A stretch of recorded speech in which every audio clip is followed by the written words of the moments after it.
اپنی رسالت کا اعلان کرو گے، وہاں بعد میں میرے یار کی آمد کا اعلان بھی کرنا ہوگا۔ یا اللہ وہ کیوں؟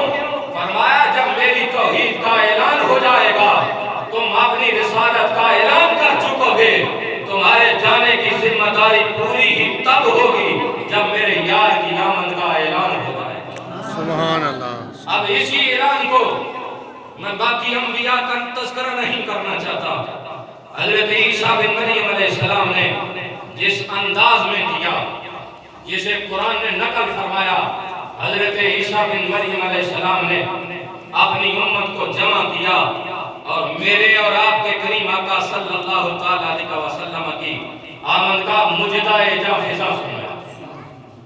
حضرت عیسیٰ بن مریم نے سلام اللہ علیہ نے یہ بھی فرمایا، لوگو میں تمہارے علم میں لا رہا ہوں، میرے بعد وہ نبی آئے گا۔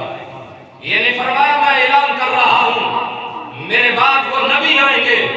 یہ نہیں فرمایا میں تمہیں متنبع کر رہا ہوں، ان میں سے کوئی الفاظ استعمال نہیں کیے۔ کہا وَمُبَشِّرًا بِرَسُولٍ، لوگوں میں تمہیں خوشخبری سنا رہا ہوں، من بعد اسمہ احمد، اس رسول کی بشارت دے رہا ہوں جو میرے بعد آئے گا، اس کا نام بھی احمد ہوگا۔ سبحان اللہ۔ کائنات میں ہر آنے والا اس کا نام بعد میں رکھا جاتا ہے۔ یہ وہ پاک ہستی ہے جو دنیا پہ تشریف نہیں لائی، اللہ نے 1400 سال پہلے اپنے یار کا نام بھی رکھ دیا۔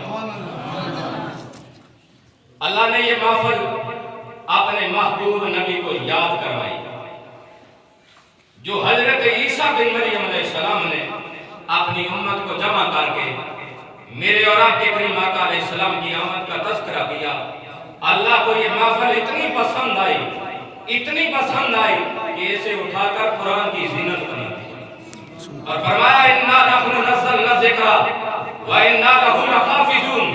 علماء تشریف فرما ہے اللہ نے زور بلائے زور لگا کر، تاکید بلائے تحقیق لگا کر فرمایا یہ ذکر ہم نے نازل کیا ہے، ہم نے التجا کی مولا، تورات آئی، زبور آئی، انجیل آئی، تو نے کسی آسمانی کتاب کی ذمہ داری